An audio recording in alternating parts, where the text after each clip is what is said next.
Hello, this interview is one in a series of interviews that the Special Collections section of the State Archives of North Carolina is conducting with the American Indian Heritage Commission to record the lived experience of indigenous communities in North Carolina.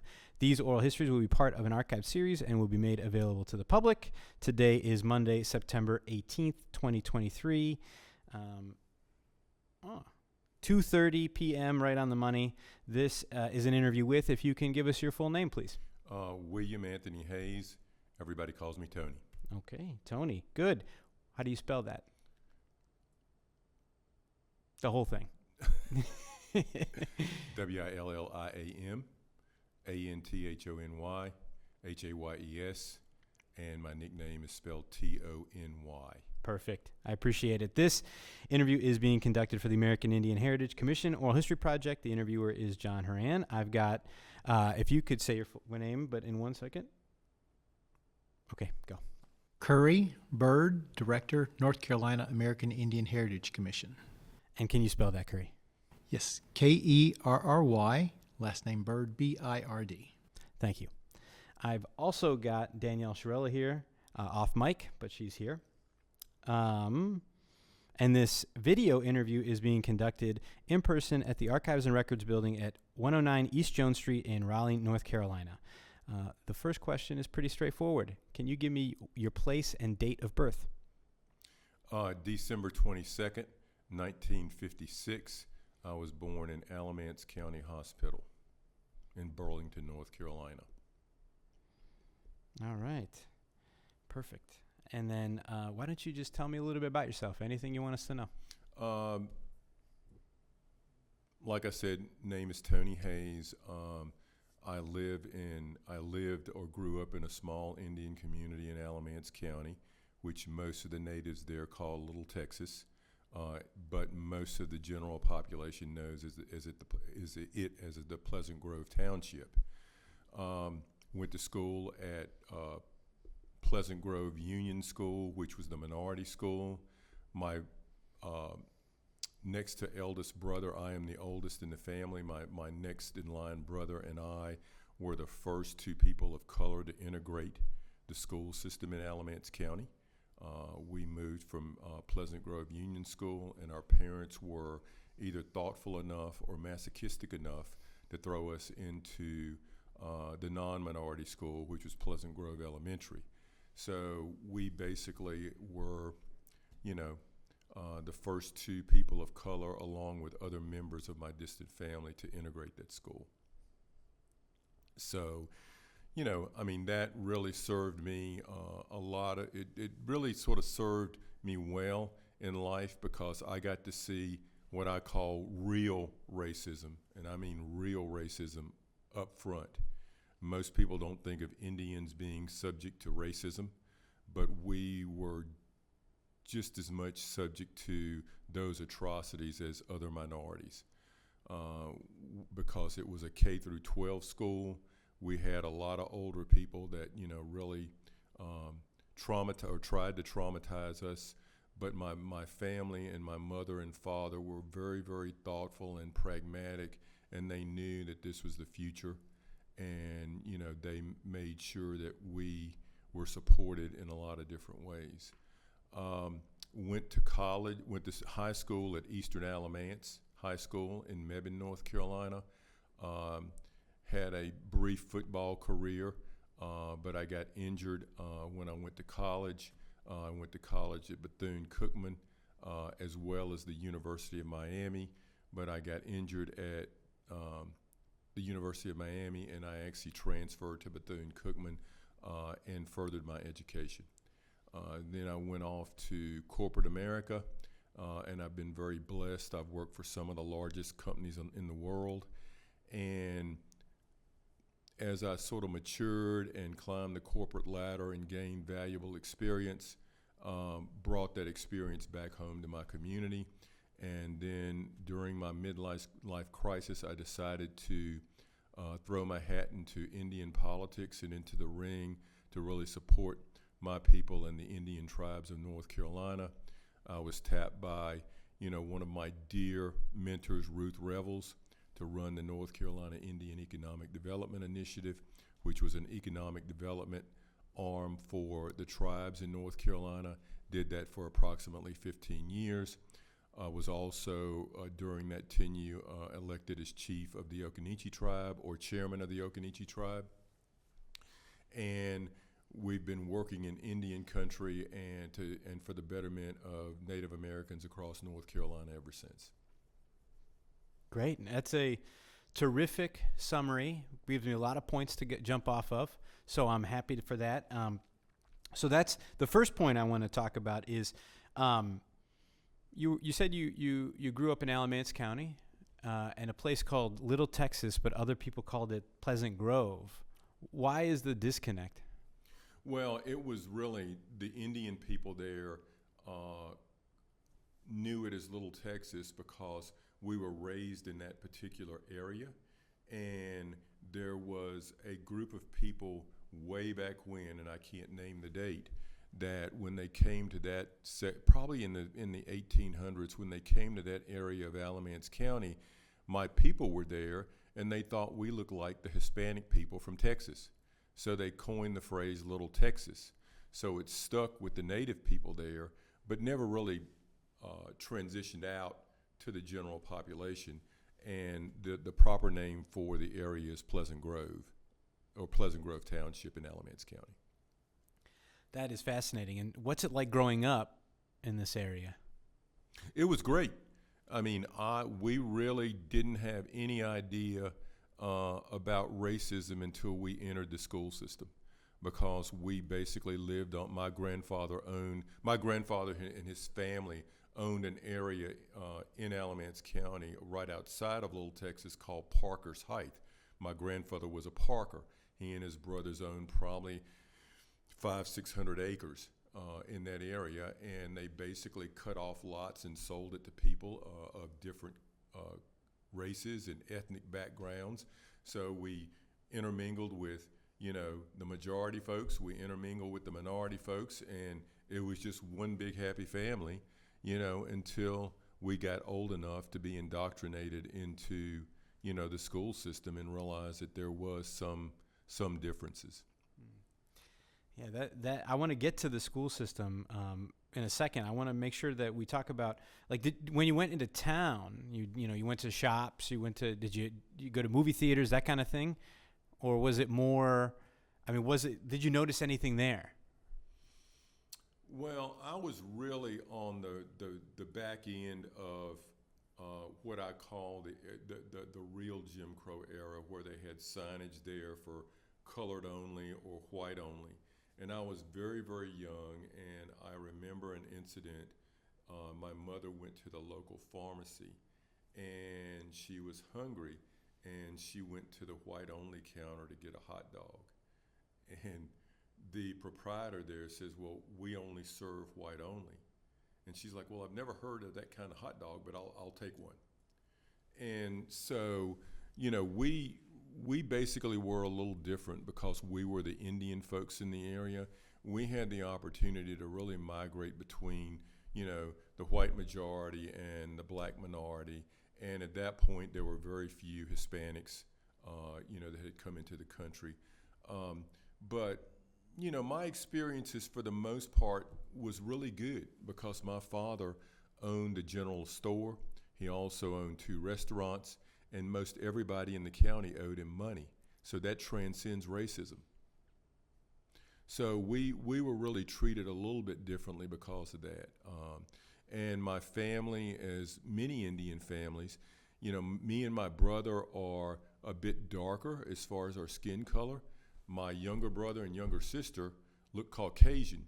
So it was always a joke to us to sort of play jokes on people that really were ignorant to the Indian population in the area. But all in all, childhood was a good childhood. I had really solid parents. The family unit was intact. It was really a nuclear family, and I mean nuclear because the neighbors considered themselves your mom and dad too. So they punished you as well as, took care of you. So it was just really a huge family, just a huge potpourri of family around. And so it was really, really good times for the most part. And then what did you do for fun as a kid? We played in the woods a lot. we were farmers, so we worked really hard. Even when I was a kid, I was tasked to get up at 4:30 in the morning to go to the tobacco fields, and worked until the work was done, which could have been to 6 or 7 at night. But in the interim, we played a lot of games. Played outside a bunch.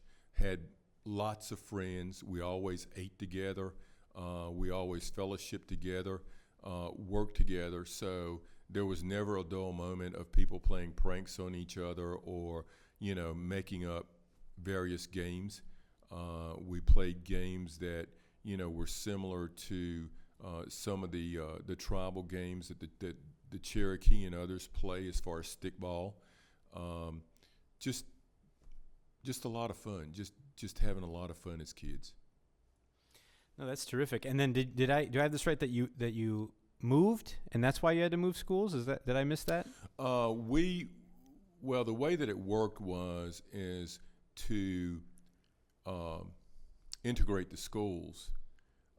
They asked families, either they mandated families by whatever system they had, or they asked families to volunteer to send their kids from the minority school to the white-only school. And so my mom and dad had elected that we needed to go there because they felt like that we would get, at least a different point of view, and that we would start correcting wrongs by being assimilated into this society. And so we were taken out of school in the first grade from the minority school and transferred mid-year to the majority school. But you didn't move house or anything like that? No. We lived in the same house for years and years until I left to go to college. Okay. So, something that I want to make sure we talk about was there, you mentioned the story about first of all, you mentioned that your dad owned restaurants. You mentioned the story about your mom at the counter. Did you ever go to a movie theater or anything like that? The first movie I ever saw was in Graham, North Carolina, and it was Old Yeller. And we were just little kids, me and my brothers. My sister hadn't been born at that point in time. And you have to understand, my father and mother, as well as my grandparents, were basically farm people, even though my dad was really had creating these additional businesses. And so to go to a movie theater to see something like that it was the most amazing thing. And my grandkids laugh now because they see something black and white on TV and they're like, why is that gray? Is something wrong with your TV? But for us, seeing something like that was just amazing. And I laugh about it today, but yeah, it was my first experience going to the movies. Excellent. And do you remember the how getting into the theater, just you bought a ticket at the window and walked in like you would today, or was there another process? As far as I know, yeah. I wasn't responsible. I had no money. I was 5 or 6 years old. So as far as I know, I didn't detect any issues with us going into the theater. Excellent. So then let's talk about your parents. Can you give me their names? My father was named William Clyde Hayes. My mother was named Mary Enid Parker Hayes. And my dad was from the Little Texas community because as a Hay, he was one of the core families of the Occaneechi. My mother was a Parker, and she was part Occaneechi and part Cherokee. And so her family grew up in Person County, at least on her mother's side, and my grandfather's side was from the area just north of the tribal grounds, or just north of Little Texas. Mm-hmm. Okay, good. So in raising you, I'm interested in sort of some valuable lessons that your parents imparted on you.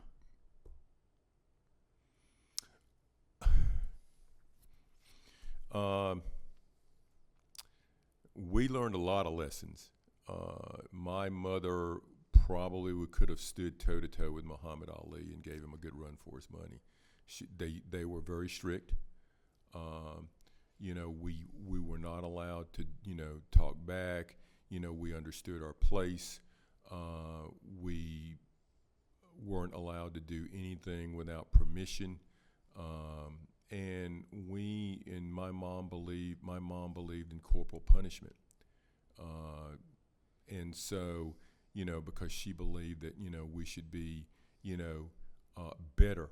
We always had to be better than the competition. And so we were raised in a very, very strict home. Work was always part of the tapestry of who we were. I've been doing some sort of systematic work since I was 5 years old.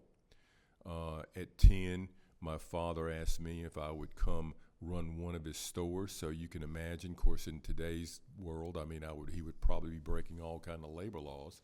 But I actually ran one of the quick pick stores or the neighborhood stores when I was 10 years old. So I was really given a very, very strong work ethic by both parents.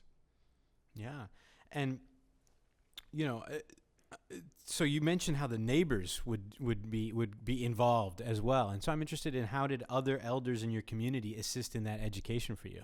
Well, everybody in our community really were either family or really close to family, or they had married into family.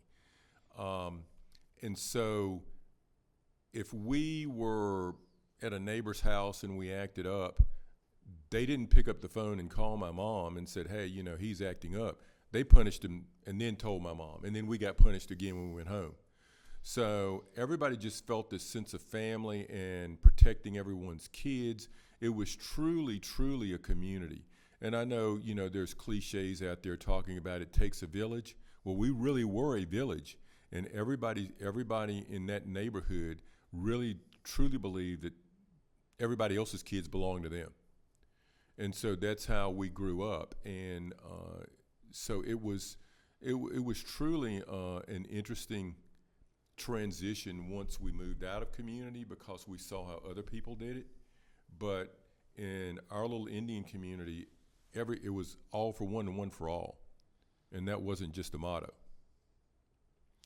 Yeah, and that kind of makes sense to me. But I want to see, the traditions and the customs. What were they and how were they taught to you? Well, this is a really interesting way. This is a really hard subject for me because even though we were Indians, we were told really not to discuss it to outsiders because my parents and most of the Indians in the community were very insular and they were very distrusting, even though we had neighbors that we worked with and played with, but they were very distrusting about giving certain information because we were really segregated in the fact that we had, Caucasians on this side of the neighborhood, African Americans on this side of the neighborhood, and realistically, if you start talking about your heritage, they either made fun of you or they thought that you were better than them, or they would make jokes or they would even physically accost you that you're making up stuff. So it was really a strange, interesting dichotomy and a potpourri of different feelings. So my mom and dad really didn't want us to go out in public and talk about our heritage or our ethnicity. Now internally, we were when we had family reunions or all of our immediate family were there. We talked about the history of the neighborhood and the history of the tribe, and also just trying to figure out. Because we had certain tribal members that basically were part of one tribe and also part of another tribe, because we also had some tribal members that, or at least cousins that were Blackfoot. So there were a lot of different tribes that were, talked about in the mix. So, I mean, as far as some of the traditions, we did have talking circles when it was appropriate, because my parents believed that children should be seen and not heard. And we also made sure that, we were all together when we ate, when we played, that sort of thing. We played various games. We talked about, some of the ancestors and what they would do. And we used to have this fun time to where they would have these old photographs.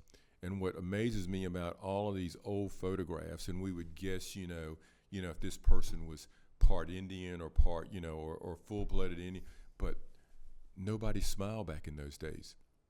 And I just think it's really sort of come full circle, that, it's just funny to me to see some of these old photographs, and we used to play games with those too. So, we had our little traditions, but we weren't allowed to share them with people on the outside. That's fascinating, and it makes sense, to not share at the time. Now, you one thing you did mention there was that there were discussions on folks from different tribal backgrounds and coming together. How were those things solved? Do you remember? I don't really think we came to solutions. I think we pretty much just tried to, fill in the gaps about where this person came from, how they, were they from North Carolina? Did they come in? Was it sort of an intermarriage? Was it, someone that had married into the family, and that sort of thing? Because, my tribe is really a smelting pot. I've got some tribal members that if you were to visibly look at them, you would think that they're mostly African American, but they still carry enough Occaneechi blood to where, they're tribal members. I've got some tribal members that basically, are blonde-haired, blue-eyed, including my daughter. And, we tease her a lot that, if we were reservated, she could never make the reservation, but, that's a whole nother story. But, those, it was just a huge array of different hues and, different types of people, and, and it really served me well because, like I said, until I was exposed to real, true prejudice, I didn't get it. Because you could be a part of my family, and also, someone that looks African American could also be a part of my family. And we grew up with that knowledge and with that, with those things that we were exposed to. Yeah. That sounds really fascinating. I want to hold on to it because I want to talk about it with the schools in a second. But I've got a couple more questions before we leave here. And I wanted to start with, I read something online and saying that the Occaneechi is generally a matriarchal culture. What do you know about that?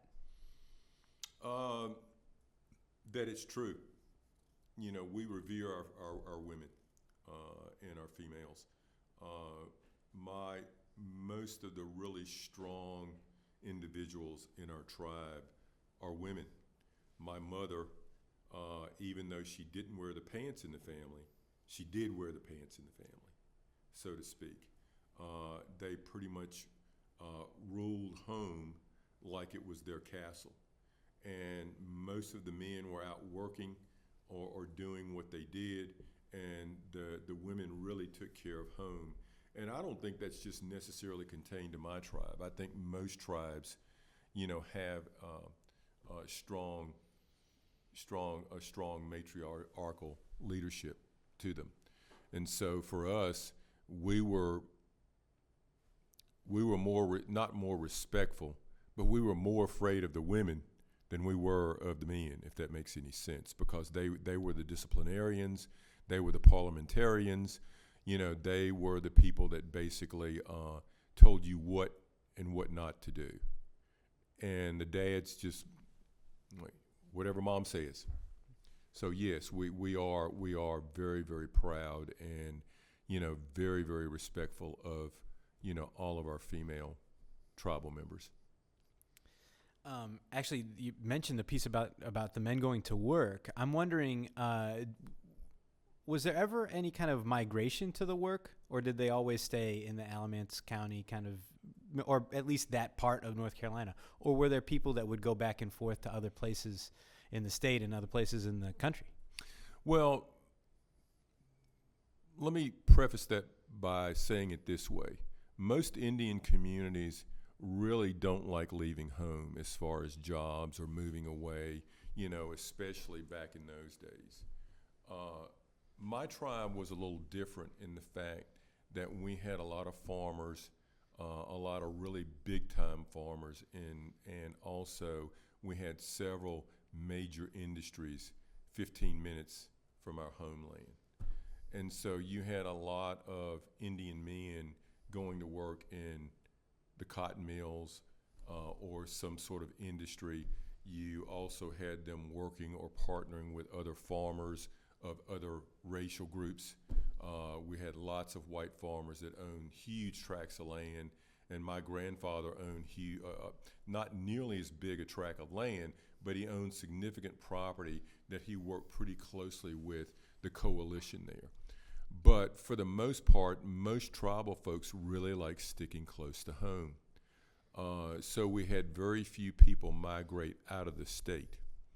And if we did, it was almost like a send-off party and a funeral at the same time, because people really didn't understand. Well, they understood that this person was going off to make a better life, but they were also very mournful that this person was leaving the community.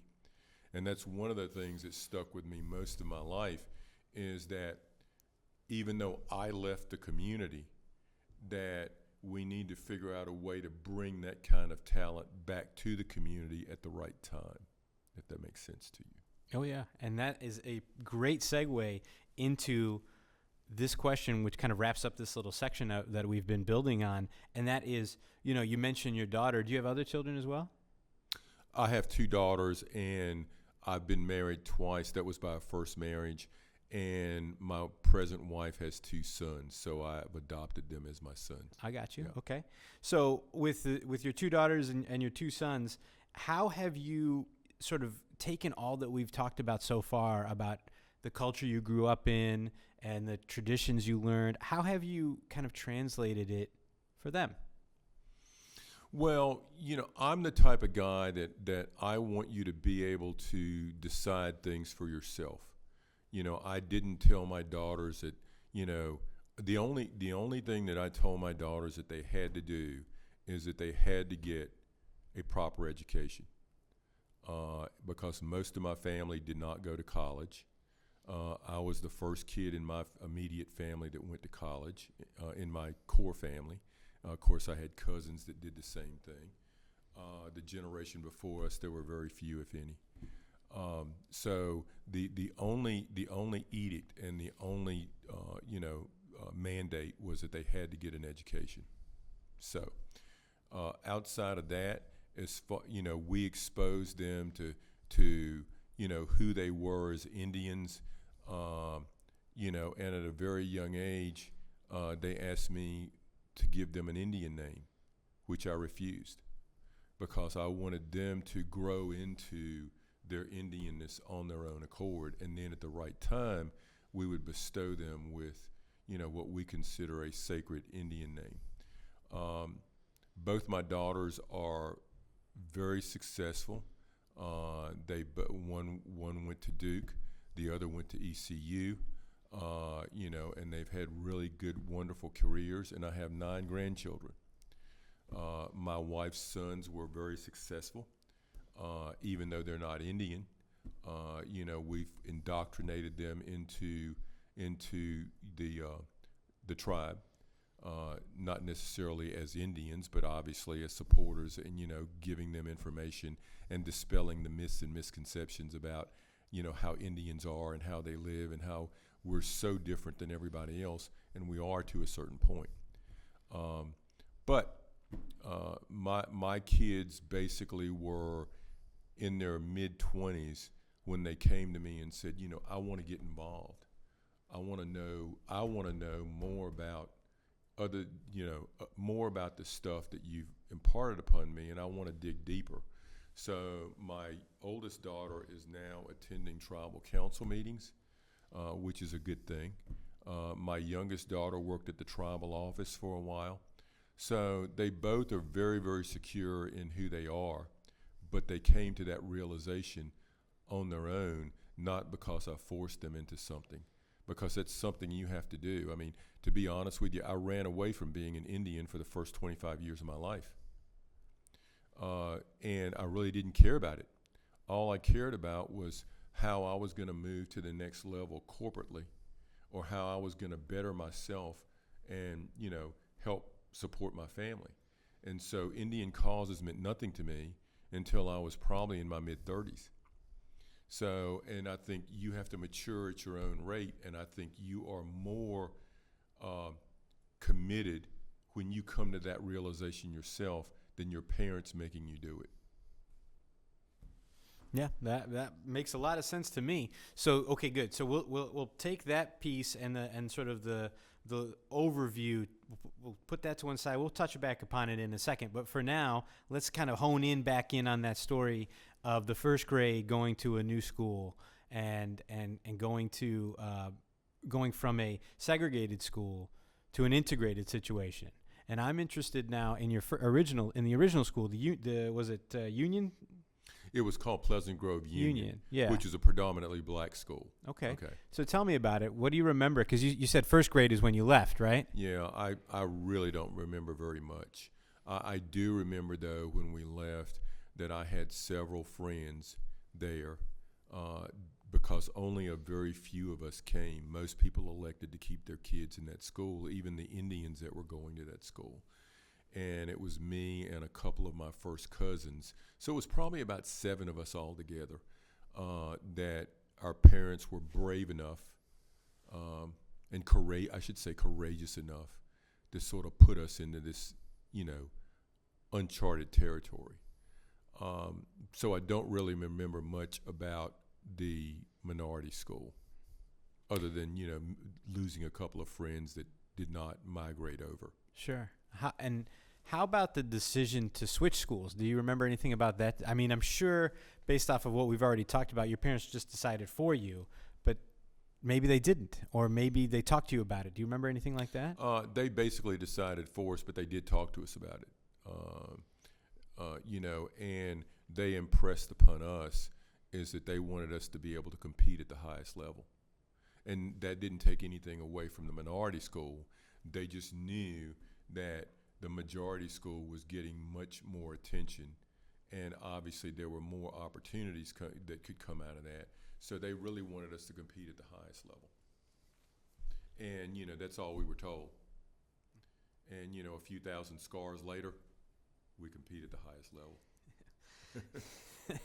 Yeah, I mean, if you're willing to talk about some of that stuff, the word of the scars sort of gives me pause. But if you're willing to talk about it, I'd be interested to know some of your memories about the majority school, as you call it. That was Pleasant Grove as well? Pleasant Grove Elementary, yes. I say this with, all due respect, because racism basically takes a lot of shapes, forms.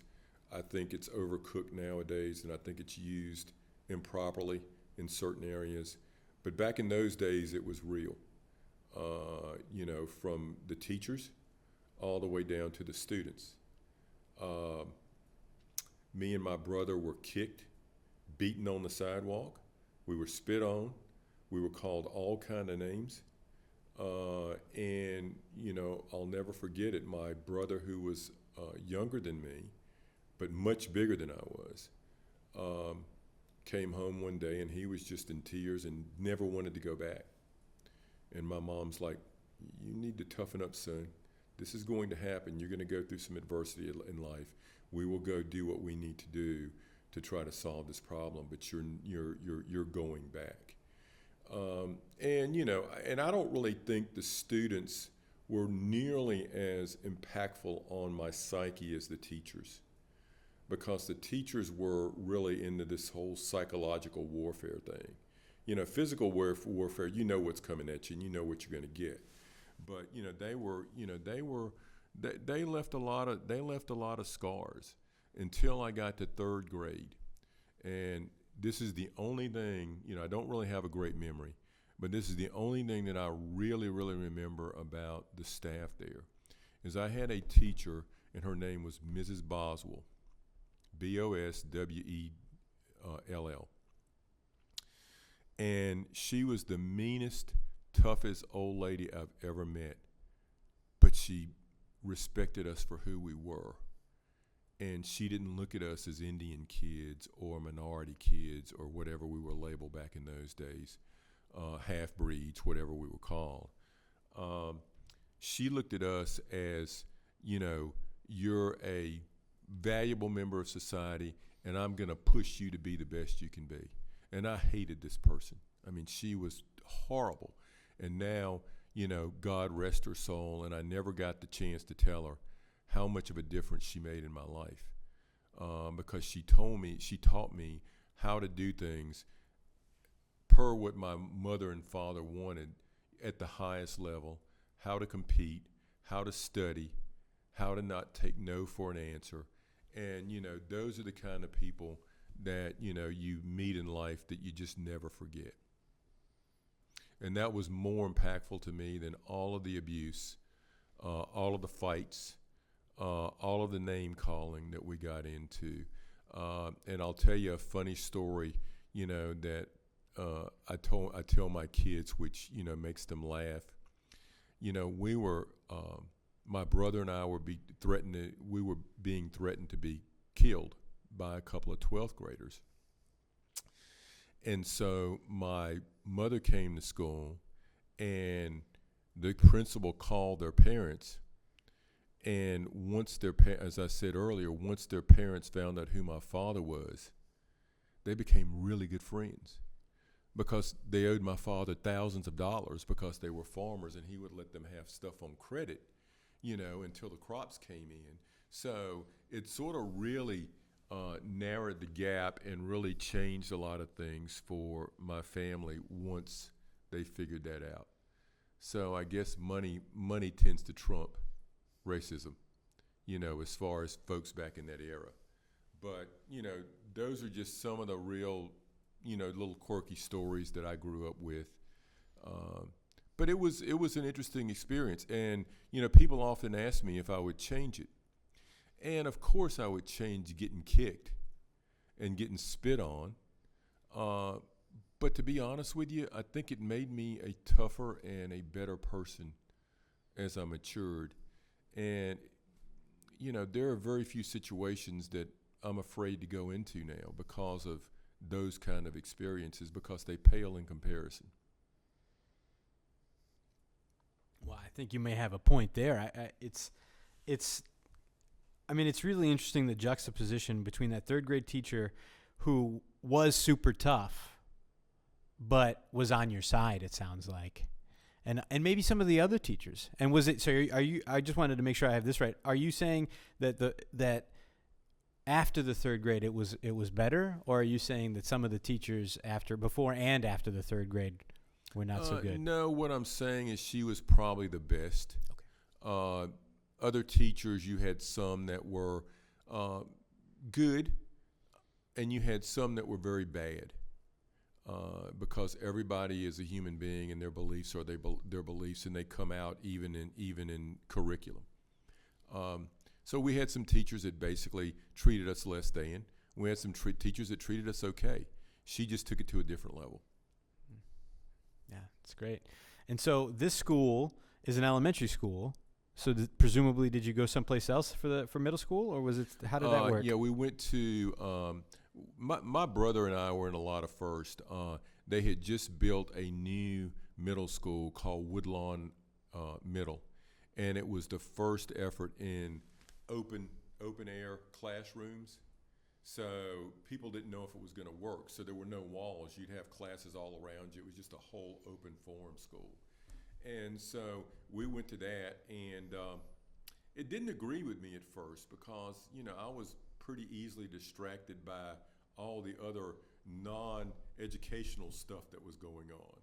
And so it took a few minutes to get used to it. But, after that, it was, and I think it still exists today. I'm fairly sure it does.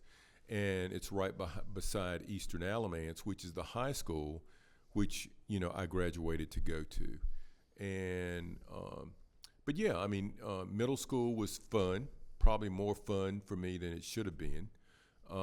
And my grades dipped a bit. And then high school, I struggled as a freshman and a sophomore because I was an athlete, and I just knew that I was going to play in the NFL. The one thing that I will say, you talk about tribes being matriarchal, the one thing that my mom instilled into me was a high level of confidence. We didn't really take a back seat to anyone, and she truly believed in that concept.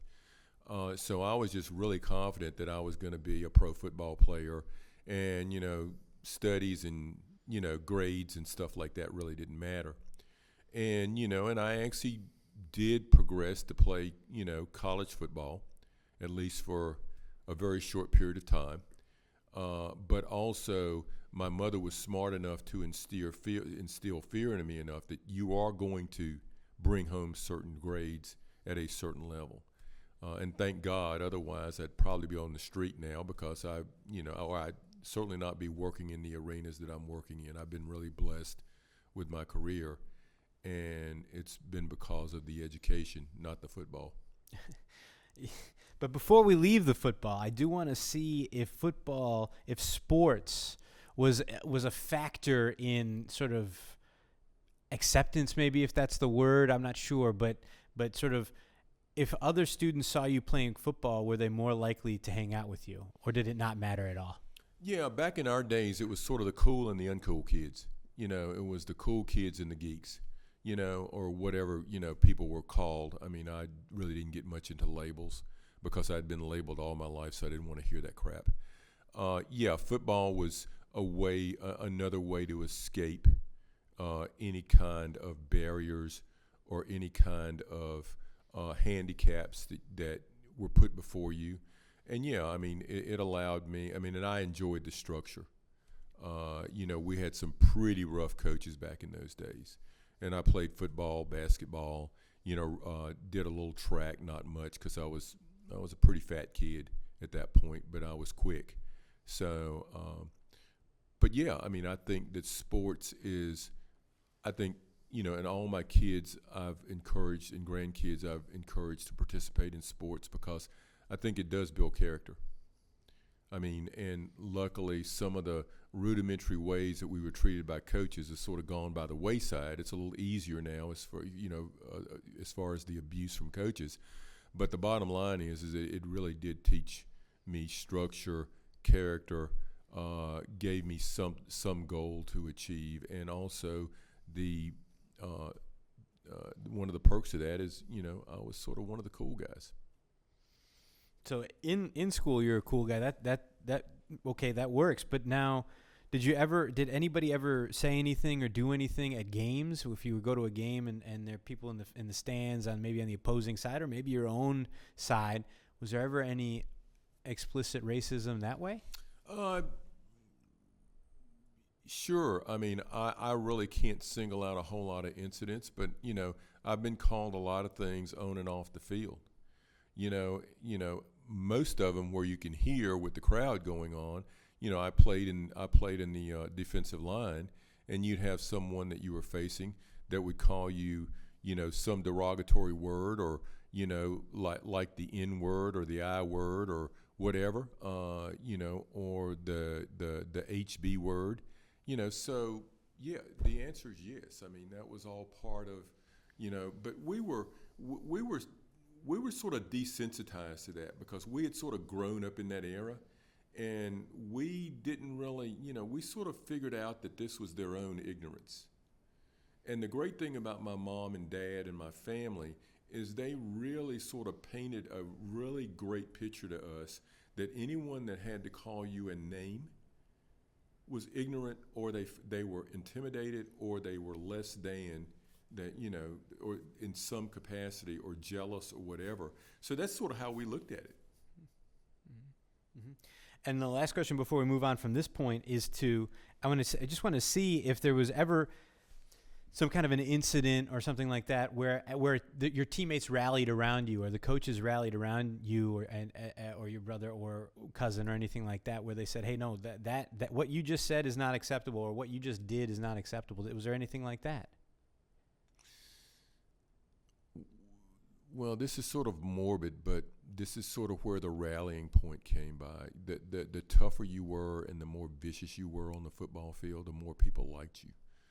And I'll never forget it, me and this African-American kid who actually grew up in my community, and we were really, really good friends. I considered him almost a brother. He was really fast, and he played in the defensive backfield.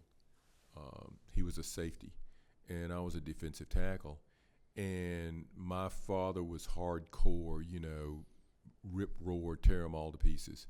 And we were playing Northeast Guilford one night, and he and I were sort of always, ostracized because of our race. But we just destroyed a couple of guys in that game, broke a guy's leg, that sort of thing. And I know it sounds really strange, but that sort of lifted us to a different level, because that was the sort of society that we lived in at that point. And I know that's really hard for some people to swallow, but that was the real truth of, how we sort of became accepted because of our toughness. Because we were always sort of talked to about we weren't as tough mentally or physically. And so I think that really sort of escalated us to a different point as far as the player psyche. Now, the coaches we had were pretty good. I never really got abused racially by my coaches. They just abused me physically. Yeah. I've heard a number of stories on that front, the physical side. Oh, well, good. I'm not the only person that's okay. Good, No. So that part I've heard. Now, we talked about your third grade teacher. I was wondering if you had a favorite teacher other than that, perhaps in high school at this point. I wanted to see if that third grade teacher was your favorite teacher throughout your career or just in elementary school. By far, she was my favorite. Okay. I had some really impactful high school instructors, but nobody affected me quite like she did. And at that point, I was old enough to start going off the straight and narrow and off the path and making my own decisions and doing some stuff that we did in the 70s that, most people, don't consider, educationally valuable. But she was the most impactful. And, so your folks seem to put an emphasis on education. Yes. And they wanted you to have an education. They wanted you to make good grades. You said that. Was college expected or not? Yes, it was. And then it sort of wasn't, because my father, my senior year in high school, committed suicide. And it really changed the dynamic of the nuclear family. It really threw my family into a loop, because he was a respected citizen of the community. He basically supported lots of families in the community, because we weren't rich, but we were a little bit better off than most families. And once he did that, it really changed who I was, it changed who my family was, and it really changed who my mother was. And so I went to school for a couple of years, got hurt in football, and then she asked me if I would come home and help support the family, because we pretty much lost everything. So we went from here to here, which is another learning lesson as I sort of see it now, but it wasn't fun at that point in time. And it was very traumatic to a lot of people in the neighborhood, not just my family, but a lot of the families that depended on my father. Yeah, boy, I am sorry to hear that. I didn't know. And we can talk about that if you want, but we can also move to the next point if so. I'll leave that up to you. That's really up to you. I mean, I've come to terms with it. It took me about 15, 20 years because, first there's anger because there was no note, and then there's hurt, then there's remorse, and then you start asking, yourself why, all the things that you hear everybody talk about, and then you're like, well, was I the cause of that, and so I've come to terms with it because the hard part for me is when it happened. We had a restaurant and it had an upstairs and a downstairs. And so my father and I were talking. I'd just come home from school. And my father and I were talking. And he says, well, and my father was not a touchy-feely guy. Never told me he loved me. I knew that he did, but he was just from that generation. And he wasn't much of a talker. And he pulled me aside at the counter because we had sort of like one of those service counters that you serve food on. And he said, he says, I really want you to be the best that you can be in life. And he's like, and I'm like, he says, and, I'm proud of what you've accomplished and all this stuff. And I'm like, it was weird because my dad didn't talk to me like that. And then 15 minutes later, he was downstairs, and my mother ran to me because I was outside and said, I just heard a gunshot downstairs, or I heard something that sounded like a gun. Will you go check? And I'm like, well, it's probably, somebody probably dropped some groceries or stock down there. She says, no, go down. So when I went down, he was laying on the floor with the gun beside him, and he basically was still alive. And so I screamed to my mother to call 911, and so he pretty much said a couple of things to me. He died in my arms. So it changed everything that I was at that point, because I wandered off for the next couple of years and didn't do anything, and then I figured out that this will either kill you or destroy you or make you stronger. So it's something I've had to live with, come to grips with, and I think that even though it was a horrible tragedy, we've made, me and my sister, who's the only living sibling I have now, have really come to grips with it and made the best of it, and really tried to make him proud, because we really hated him for a long time because he did that to us. But then, you find out as you get older that things like this are really mental illness. And so, I wake up every day, and this is no joke or no cliche, or this is not for dramatics. I wake up every day trying to make my mother and father proud, and they have both passed on for years to come. Wow. Yeah, that's powerful. So, yeah, I don't know of a of a delicate way to kind of transition from that, other than to ask you. Did I hear you say that you took time off between? Because were you at Miami at that point, or were you in high school still? I was in high school. Okay. Yeah, so I took a semester off before I went to college. I got you. Okay. Yeah, and I figured out that me sort of wallowing in my pity was not going to help the family. But it takes some real inner reflection and and some real meditation to sort of come out of that. And I really feel for anyone that goes through that, especially when it's out of the blue. Yeah. Because my father was, like I said, he was sort of the guy in that community as far as one of the leaders. Yeah. Wow. And so, you take that time and you kind of figure that out about yourself, and you decide to go to college. You picked Miami. Why is that? Because they gave me a football scholarship. Were they the only one? They were the only one that mattered. Okay. I got a couple of D2 offers, but I really didn't want to go to D2.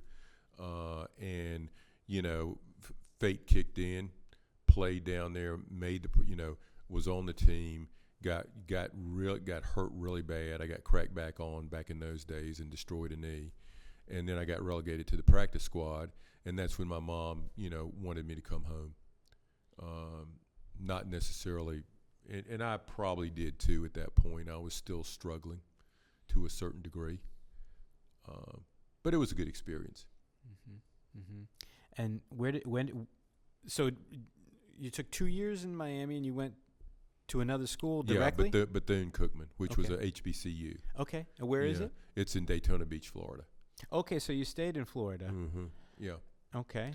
And I was going to go out for the team, but just I really wasn't fast enough at that point, because even when you're playing down line, you have to be at least fast enough to run the 40 in a specific time or whatever.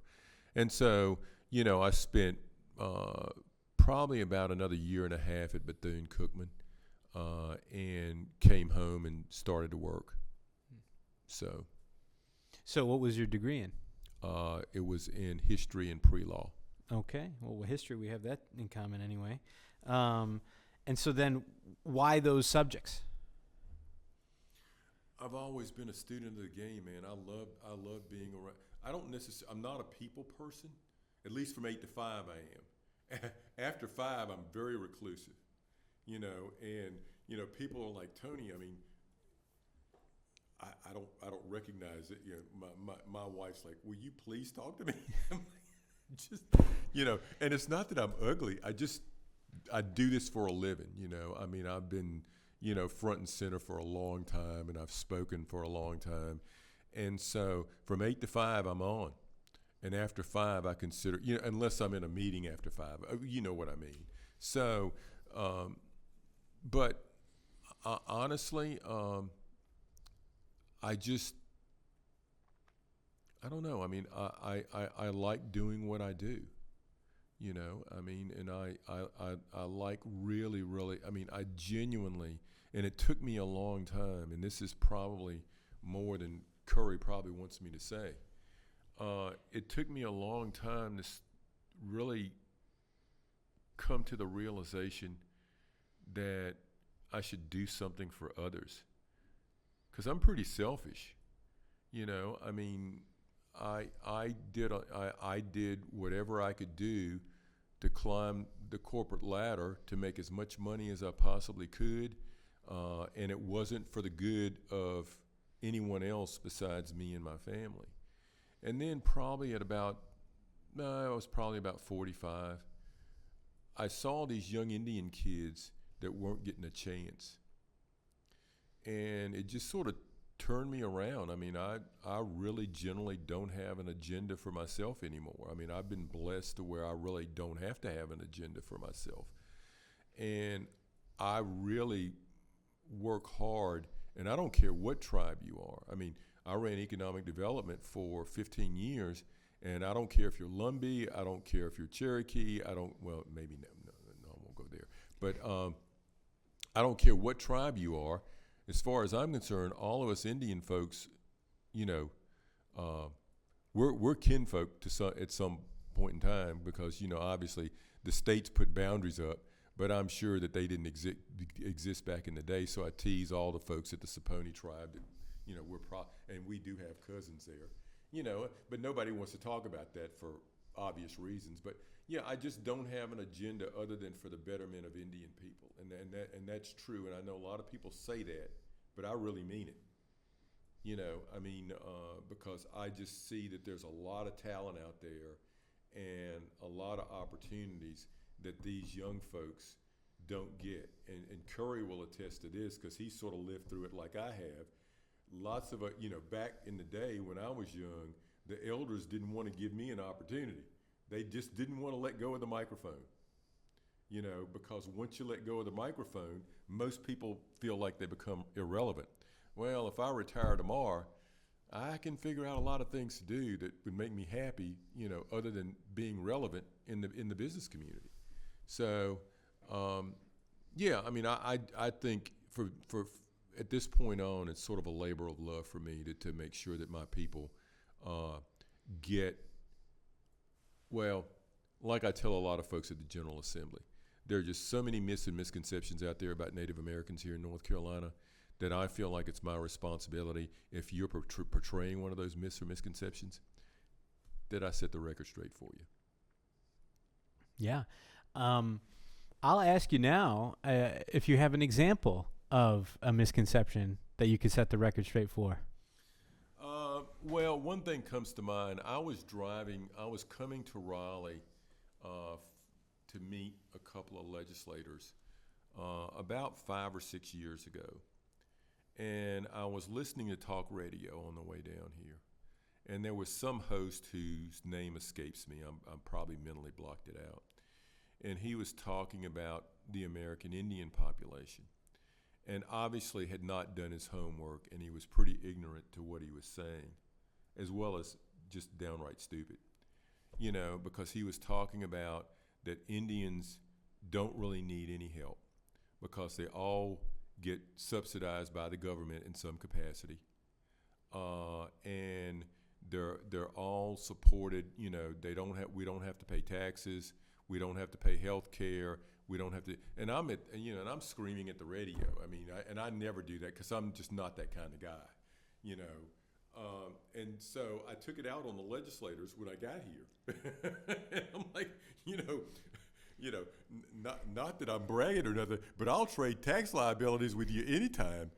I'd just like to know who that was so that I could, prepare a proper response. But those are the kind of things that get me revved up, is just the ignorance and what people hear, that they basically don't go and fact check or do their own homework, and then it becomes embedded in their psyche, and that's really dangerous. Yeah, it sure is. That's really fascinating. I think screaming at the radio in that case may have been warranted. And made me feel better. Absolutely. So when I was doing a little bit of research, so I saw on the website for the Occaneechi tribe that they're one of the only tribes to reclaim ancestral lands. I was wondering if you could expand on that for me. Well, we gave up a lot in our community because, like I said, a lot of the old-timers in my community pretty much decided that the best way forward was to hide our Indianness. And then back in the probably in the late 1970s and 80s, a gentleman who's near and dear to my heart named Forrest Hazel decided to do a bunch of genealogical research and started interviewing a lot of folks in my community, and really, with that effort, really sort of sparked a resurgence of the Indian people to sort of come forward and reclaim who they were.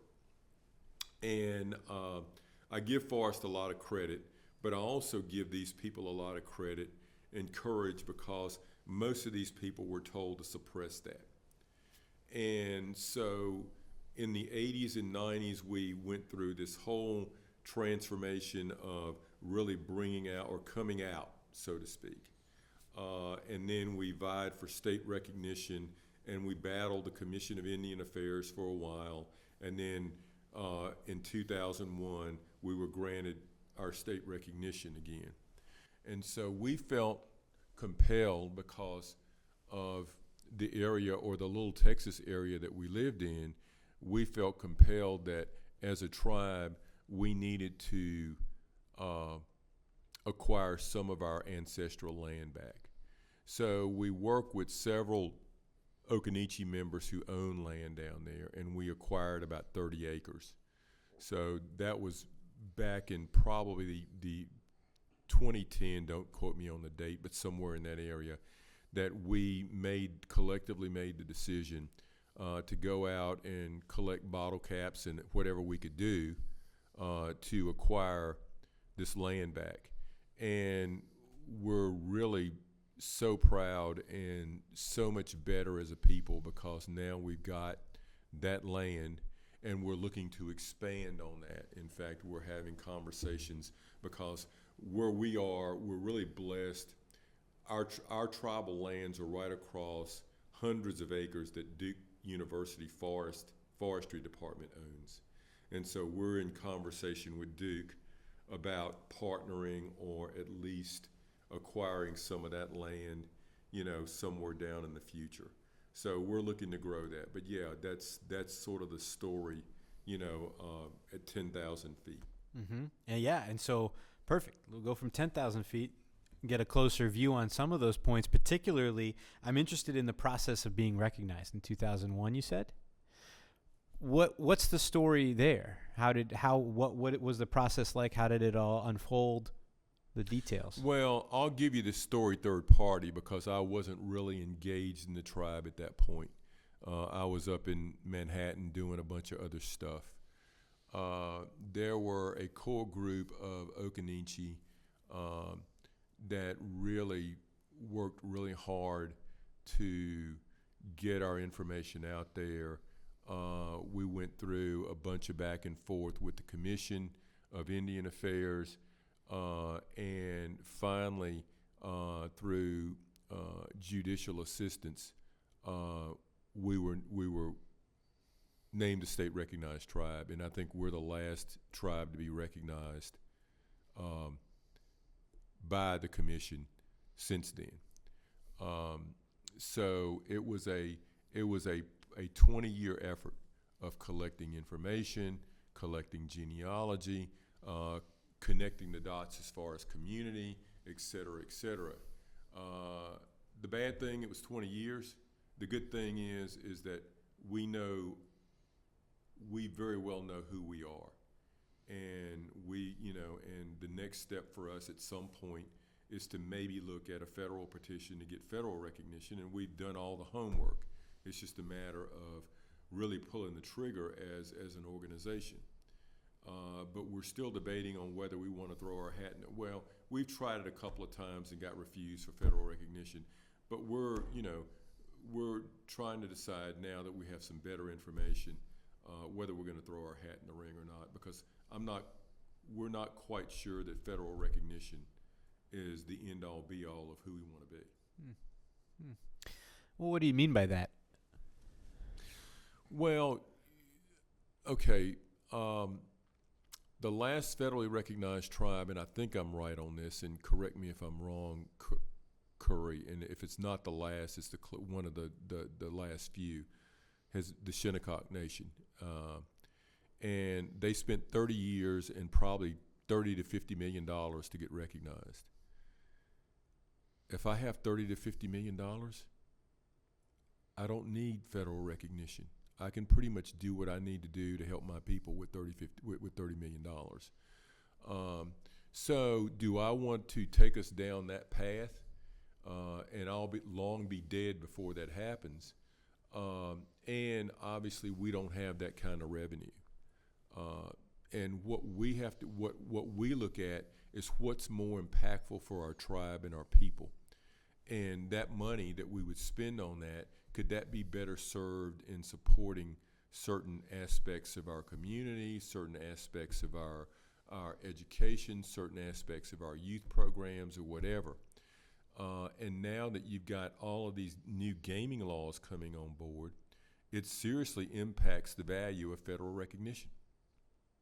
Because I don't need you to tell me I'm an Indian.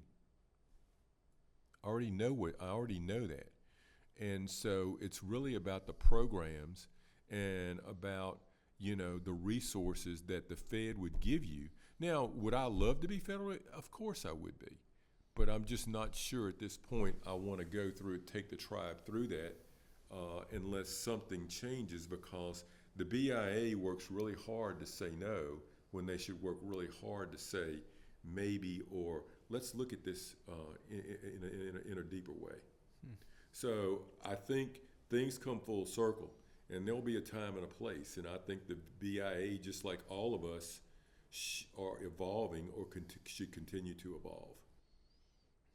Yeah, that's well said. Something you said about in the state recognition piece, you used the phrase judicial assistance. What does that mean in this case? Well, we were recognized, or it was brought to our recognition was based on a judge's decision, not on the decision of the commission.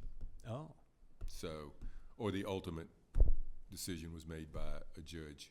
And that's unusual? That is unusual. I think we're the only tribe that's ever gotten recognition that way. Oh, wow. Yeah. Okay. Interesting. But I will say this, the commission has embraced us, and we've come full circle, and we've evolved, and we're huge proponents of supporting the commission in a lot of different ways and being part of the solution. So, it is what it is. They did their job, and we did our job, and at the end of the day, the right decision was made. Excellent.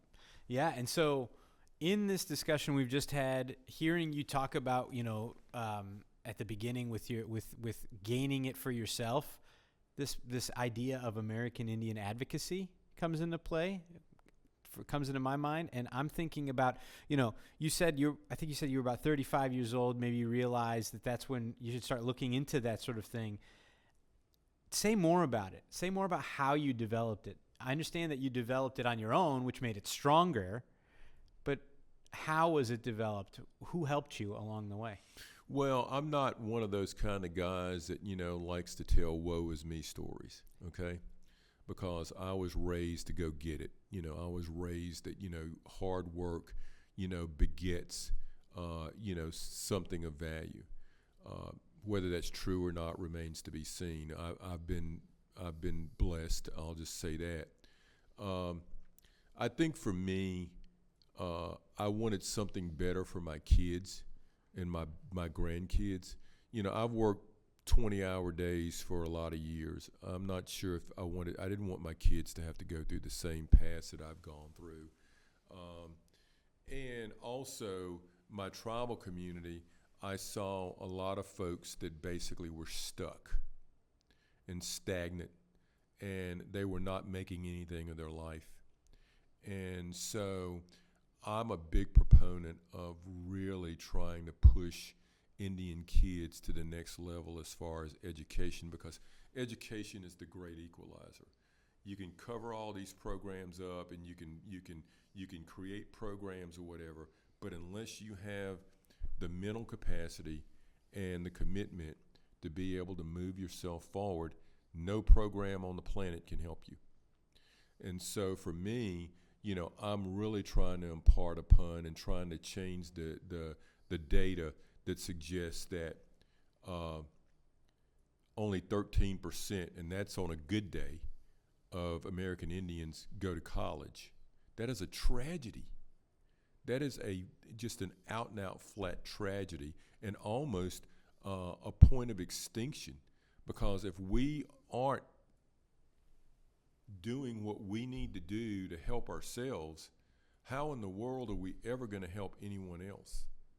And so, my big mission is to really try to create opportunities for Indian youth.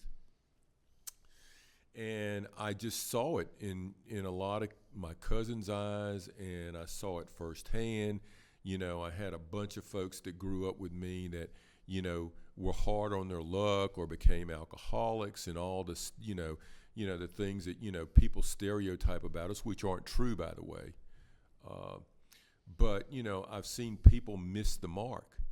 And so I thought, well, I guess, I've got some experience in this, and I've got a little bit of experience in this, and I've got some resources here, and I know some people that can help us. And I just decided to take that road, on the road, to see what we could do, and not necessarily just for Occaneechi people. In fact, I was at the commission meeting. The annual commission meeting happened on Friday, and I was talking to Al Richardson, whose mom was a Jeffries. So basically, even though he's Hollowa, his mom was Occaneechi. So as far as I'm concerned, if you are an American Indian and you need support, I still pick up the phone. I mean, I ran economic development for 15 years, and then the General Assembly didn't support it anymore because it was a true nonprofit, and we had to close the doors. Well, I still take calls from businesses that I supported, and I've been out of that now for about 10 years. I still take calls from folks at 8, 9, 10 o'clock at night that need business advice, because I want them to succeed, because if they succeed, we succeed. And if we succeed, then we are better off to come to the table. You know, one of my great mentors in Indian country was Jim Lowry. He was Lumbee business guy, and I think he was the first Deputy Secretary of Administration. Now Secretary Cashwell sort of, lifted that to a different level. But he, at that point, was the highest-ranking government official ever in North Carolina Indian politics, and he was also a board member and became a mentor of mine. And he used to say this to me all the time. He's like, Tony, if you're not at the table, you're usually on the menu. I don't like being on the menu. I would much rather be at the table. And I would much rather the Curry Birds, and the Greg Richardsons, and the Ricky Burnett's, and the Craig McMillans, and the Aaron Thomases, all of these people should have a seat at the table. We should all be at the table of decision. And the thing that the big mistake that we make as Indians is we talk about that we only represent 2% of the population. But this is the most populous state east of the Mississippi. We should have a voice. And it's not about being 2% of the population. It's about what you can bring to the diversity circle that basically makes it a true diversity circle. Because I'm so tired of the diversity circle being a one-trick pony, because it's not. And to be honest with you, there's not an American Indian in North Carolina that if you talk to about diversity, believes that we're included. And that's a shame, because they only call us when they need the numbers. And we have to change that. And one of my goals before my toes are sticking straight up is to get American Indians out of all the statistical data surveys out of the other category. We're always lumped into the other category. We deserve better. You know, we're a big voice in a big pond. And Saturday I had the honor of introducing the governor at a fundraiser. And my sister called me and she's like, well, you're a Republican and you're introducing the governor. I said, well, the governor's done good things for us. I don't look at it as a party thing. I look at it as a support thing, and I'm proud that Governor Cooper has done what he's done for the American Indian population. I'm tired of talking the talk.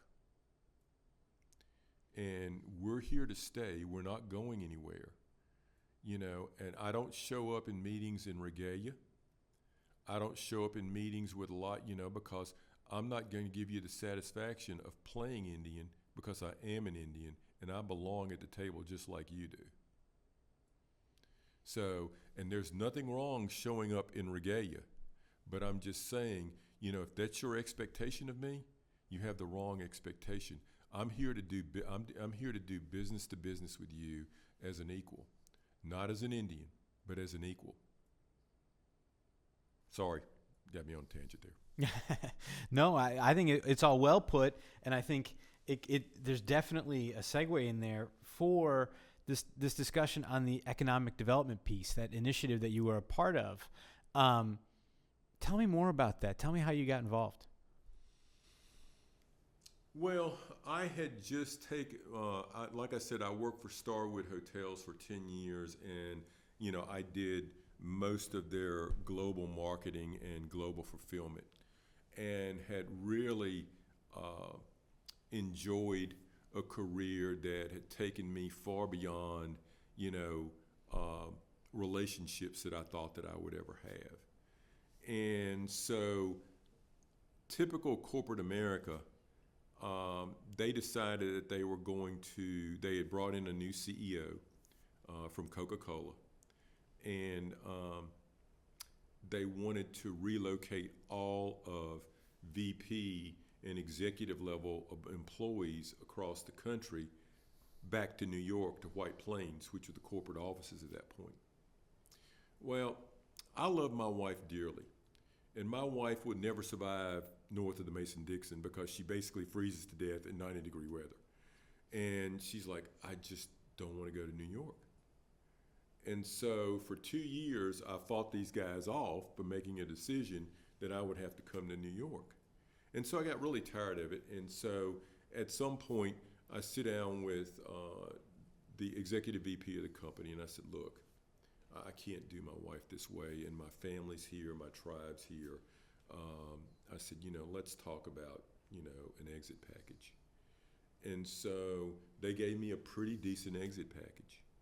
And so at that point, I was on the board of the Economic Development Initiative, which had been created by, was the idea of Lonnie Revels, and had been created by a bunch of Indian leaders, and was being, really supported by folks like Ruth Revels, who's another mentor of mine. And so Ruth and I had become fast friends. And Ruth found out that basically I had taken the package and that I wasn't, and right now I was sort of on a sabbatical because at that point I was going to take a year off and do some things or whatever.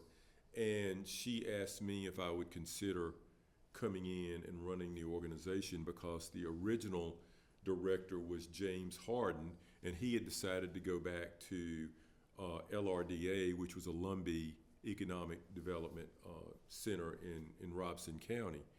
And so we talked about it, and she convinced me, and because she wanted me to bring some new ideas and some new oomph to the organization. And I think we did for the first 5 or 6 years. But I learned a lot, and a lot of the data that we accumulated is that we needed to do a better job internally as Indians and Indian businesses. And so we were really working toward really giving them the knowledge to sort of expand. And so, we were fairly successful, but we were a true non-profit. And by the time that the Republicans, that's when the Republicans won for the first time in 100 years the majority of the Congress, and they decided that they weren't going to fund several pass-through organizations, which we were one of them. And I couldn't pivot the organization from a true nonprofit fast enough to sustain it. So the board decided, me and the board decided that collectively that we would suspend the operations until the time was right.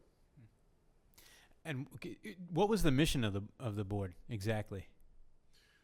The mission of the organization was to create economic prosperity for American Indian businesses, and also tribal and to help support tribes in their economic endeavors. Lonnie's vision was that we needed to help raise money for tribes and create economic opportunities within the tribal community, and then it sort of expanded out to American Indian businesses. And how long were you involved? I think I was there for about 15 years. Okay. When did you start? 2006. Okay. All right. And then was it from there that you got into tribal leadership at your tribe, or were you already involved at that point? I was already involved in that point. It was pretty simultaneous. Okay. I had been working with my tribe on the side, because I was traveling all over the world, and I just didn't have time for that kind of stuff. But my sister and my brother were involved in the tribe, and my sister talked me into coming to a council meeting. And so I just saw that there were just a lot of gaping holes and a lot of things going on that they were never going to get from point A to point B. Not saying that these weren't smart people, but at the end of the day, I just didn't think that they had the right relationships. And so I started working with them, and the rest is history. I decided to throw my hat in the ring to lead the tribe, and I've been trying to quit ever since. Yeah, the phrase "the rest is history," that's the point of this, so we're going to get into that a little bit more. I think we're not going to let you go on that. I want to know. So, okay, when did your sister bring you in? She brought me in probably in 2004. Four. Yeah. Okay. And so tell me about the tribal structure first. The tribal structure consists of a tribal council of a maximum of 9 people. They're the governing body of the Occaneechi. We have an advisory council, but the main decisions and the sovereign government body is the tribal council, led by a tribal chairman. We don't have a chief per se. That's not the nomenclature we use. And so when you were brought into that, what was the role at that point in the early 2000s? The role at that point was we were really sort of trying to reinvent ourselves and reinvent opportunity and trying to figure out how to make money as a tribe, to support ourselves. And so I brought in several corporate partners. We work with, several pro bono attorneys in Alamance County that were very supportive. And that sort of morphed into, they were having elections and I was asked to run for tribal chairman. And after much coaxing of my sister and several other people, I decided to do it, with the caveat that I would be there for 2 years.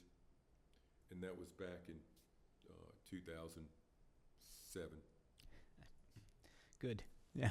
2 years turns into a decade plus pretty quick, huh? Yeah, and seriously, I mean, we really are. In fact, I made the announcement at a tribal council meeting the other night that we truly need to start bringing some of our younger people in the fray, because I'm 66 years old right now, and I've been working really hard all my life, and it's really not fair to my wife, who's retired, for me to be on the road all the time.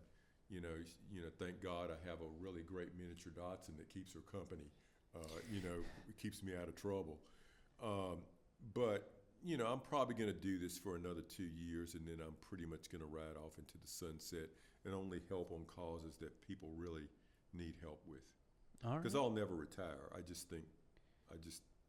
I'm scared of retirement because I've seen people retire and they go downhill real fast, and I'm really working hard to try to stay young. Sure. Yeah, I get that. Okay, yeah. So you want to bring in people and be sort of a mentor to people. And we've talked a lot about your mentors, but I was wondering if you wanted to share any more about people we've already talked about, like Ruth Revels, or if you want to bring in other names that you want to talk about who are mentors to you in your life with regards to being an American Indian. Well, the most impactful person in my life was my father. My father basically was someone that I idolized, which was part of the tragedy that I went through, because, when your idol's gone, I mean, it leaves a gaping hole. So without question, my father, my mother as well, she's probably second on that list, because my mother, like I said, she definitely was a true matriarch, and she definitely kept us on the straight and narrow. Jim Lowry is, like I said before, is a huge mentor of mine. Ruth Revels supported me. I've worked pretty closely with most Indian leaders in the state. Dr. Cummings, who's now at UNCP, Wanda Ramsey, who's with Triangle Native. All of those people, garner my respect, because I don't really respect a lot of people, and I don't mean that badly, but you have to earn it. And so I try to work every day to earn folks like Curry's respect, or your respect, or whomever.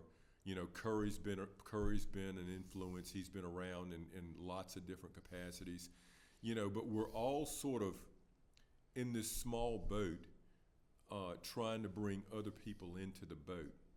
And that's the problem, is that I think some of the older leaders really didn't feel like they could let the reins go, because they didn't feel like young people were ready. Well, it's part of our responsibility to get those guys ready.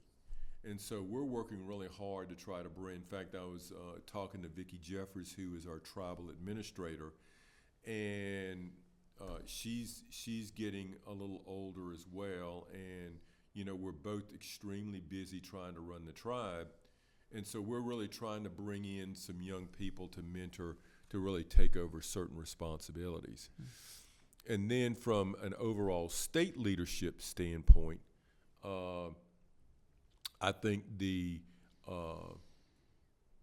installment of the Heritage Commission was a really great day for American Indians. And, Curry's got a very good board, but I would really like to see Curry continue to push to get younger people on that board. I'm pushing Greg Richardson to get younger people on the commission.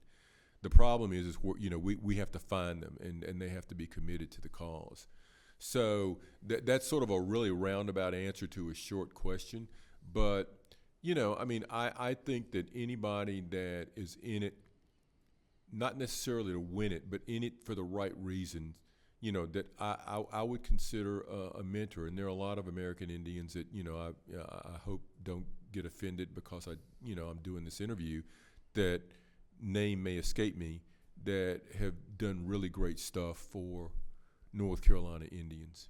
Mm-hmm. But the Indian that probably had the most influence on me was Jim Lowry, because we basically were cut from the same cloth. He was a business guy, very successful business guy from corporate America, morphed into state government, and then toggled back out to corporate America, and really sort of supported a lot of boards and organizations, and was very influential on my transition in Indian country. Because believe me, transitioning to Indian politics and to Indian business is very different than the mainstream.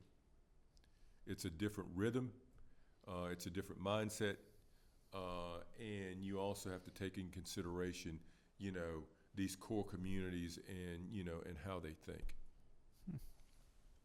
Yeah.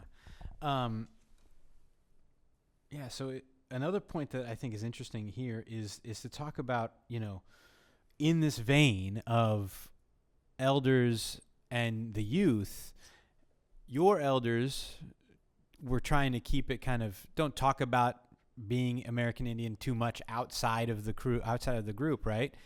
And if you look at it now, it's almost a 180. There's a lot of marketing out there. I know that coming up, for example, is the powwow in October, which is very much out there and shows exactly who you are, right? And so I'm wondering if you can speak to the switch from don't really talk about it outside to not only talk about it outside but promote it.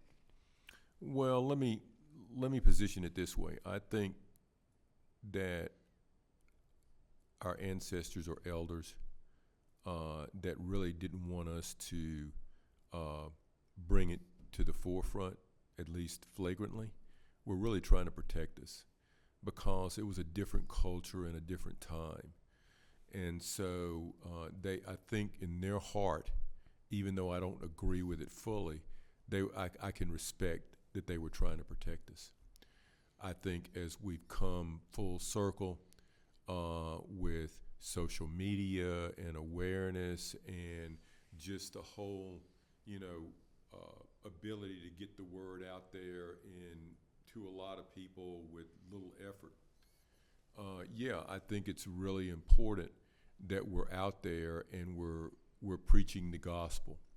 But I also think it's equally important that we're preaching the right gospel. There are sexy gospels out there that everybody gets on the gravy train. Indian mascots, for example. It's really sexy because we're fighting the man. But there are also things that I'm more concerned about than that, like Indian graduation rates, and teen pregnancy, and giving Indian folks an opportunity to make a good living. Those are the non-sexy things, because that doesn't make the news, because we're Indians talking to Indians, and WRAL could care less about that. They want a dogfight between the guy and the downtrodden. I think they're all important, don't get me wrong, but I think that we have a responsibility as leaders to be able to to tackle those internal issues that are not nearly as sexy and don't get as much press, and also tackle those issues that we're getting press on strategically. Because here's the problem that I see with a lot of efforts, not just Indians, but any effort that you're fighting, is especially with social media. People see the cause, they get revved up, and they want to go fight. But they don't have a strategy. So you can storm the castle with your pitchforks and your torches, but when you're going up against the cannon, you're never going to win. So let's stop, think, create strategy, and also an alternate strategy, and go into it with a little bit better mindset, equally prepared to have a really great debate about the nuances of why we're here. So we just need to do a better job in creating those strategies, and that's what I'm trying to preach to everyone that wants to hear it. I have no problem going to war with you, but I'm not going to a gunfight with a knife. Just not. I'm going to a gunfight with a 50 cal if I can. And that's based on the information that we've gathered prior to. Mm-hmm. That's a great transition. I've got a few more questions, and then I'll see if Curry has any questions and Danny. But one of my final questions is something that you're right now talking about, and that is to ask you this question of what do you think is the most pressing need for the American Indian community in general, nationwide perhaps? I'll say this until I die. The most pressing need that I think for our community, and not the Occaneechi, I mean the American Indian community, is really access to world-class education. I think it's really creating the narrative to our kids that is your way out. That is your way out and in. That's going to make you who you want to be. It's going to change. It's going to change the world because, if you're educated, then you will have opportunities that you may not otherwise have. So I think keeping our kids in school, making education not only a mandate, but also making it fun, and also bringing some degree of culture into it for our kids so that they can quickly absorb and move to the next level.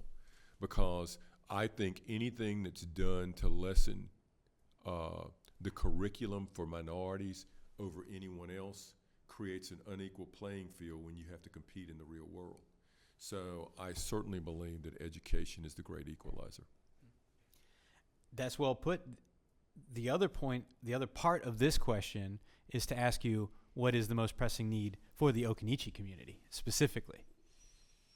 The most pressing need for the Occaneechi community is obviously continuing that mantra, that education mantra with our youth, but also really growing the tribe and moving the tribe to a different level.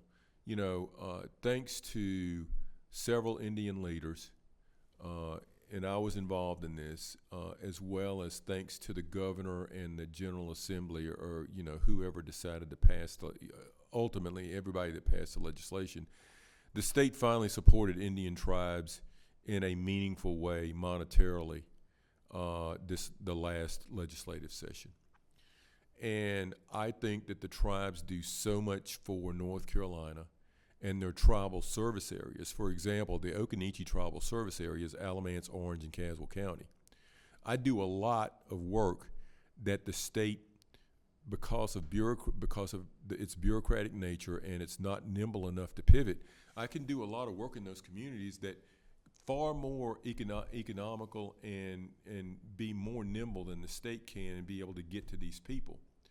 And so I think that rather than the state giving us one-time recovery money, they should consider bringing the tribes on as state business partners, because we're doing a lot of work in those communities that the state would like to do, but they just don't have the resources or the wherewithal to do. So for the Occaneechi, I think for us, it's really just growing the tribe the right way and methodically. I mean, I think that, we're pretty adamant about being intentional about how we grow the tribe and where we grow the tribe to. So, monetary resources are always at the top of that list. Because we're a small tribe, we don't have a housing program like other tribes do, because in our community, we're pretty spread out. And we just don't have a lot of folks, luckily, in the tribal community that are low income. So it really, I've been talking to the commission about this on and off, about a housing program, because I think now I've figured out that the housing program is not just for Indians, it's for folks in that area. So we may be able to sort of parlay that into a real discussion about how we help not only my folks, but also other folks in the Alamance and Orange County community. And the other important thing is that I think tribes need to do a better job of partnering with corporate America. We work really hard.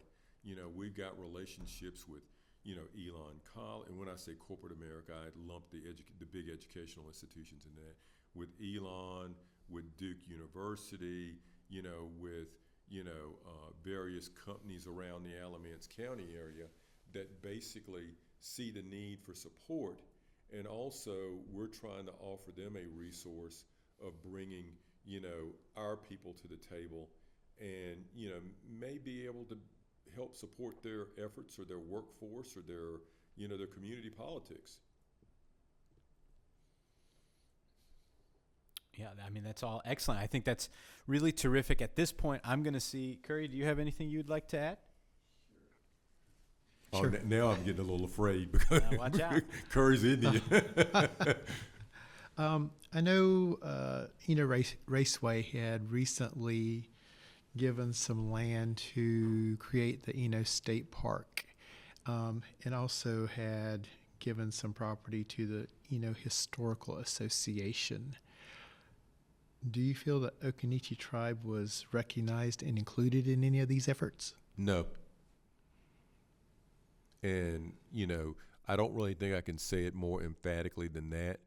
I think the only way that we were aware was because my good friend Tracy Burns had called me and notified me that this was going on.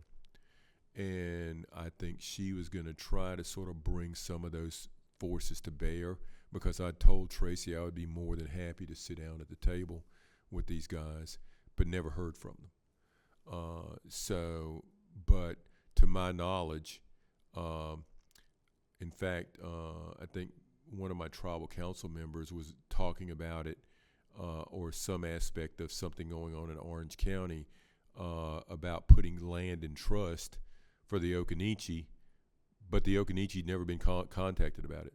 So those are the kind of issues that I'm not sure if my tribe is the only tribe that goes through those kind of things, but those local municipalities or whatever, or those local governments, tend to sort of do things under the banner of, an Indian tribe or using my name, but we never get contacted about it. But in those particular instances, the answer is no. I was not contacted, or we were not contacted in any meaningful way. Now, I know Chief John Blackfeathers Jeffries passed earlier this year. How are you as a tribe feeling the void he left behind?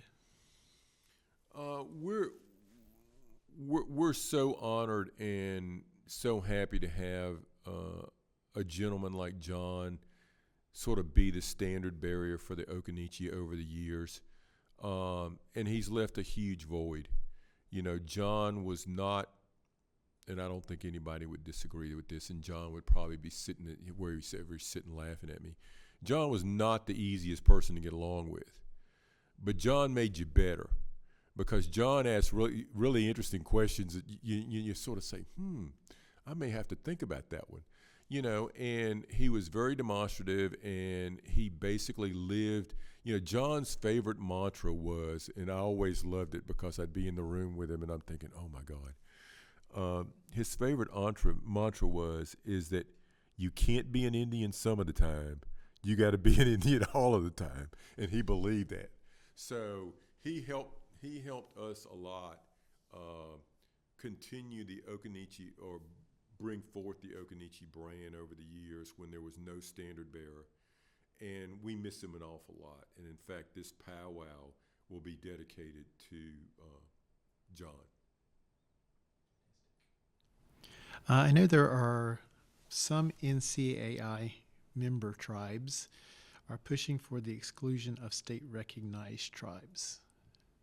What do you feel about that?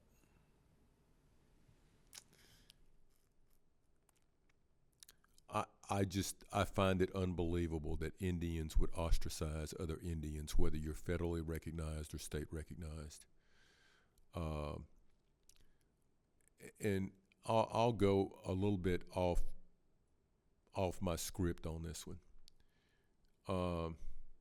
I find it hard to believe that federally recognized Indians would really mount this effort against state recognized Indians when their designation was given to them by someone that was an Indian. So to be a federally recognized tribe, it's probably because you were at the right place at the right time, or you had something that the government wanted at that point in time, which means that state recognized tribes are no less Indians, in my opinion. So now back on script, I think NCAI has always been an organization that supposedly supported all Indians, and now there's this proposed legislation to change their bylaws by federally recognized Indians to exclude state recognized Indians. And I just think it's a tragedy. I think it's I can't imagine that any good Indian citizen would not want to support another Indian citizen, especially based on us being the minority of all minorities in America. I mean, again, we represent probably a little bit, maybe around 2% of the population, nationally as well as statewide. But I think it's a tragedy, and I think it's very short-sighted, and I think it will come back to haunt them. Okay. That's all I have. All right. Danny, do you have any questions? No? Okay. So one of the last questions I'll ask you is, what you're most proud of? What's your biggest achievement?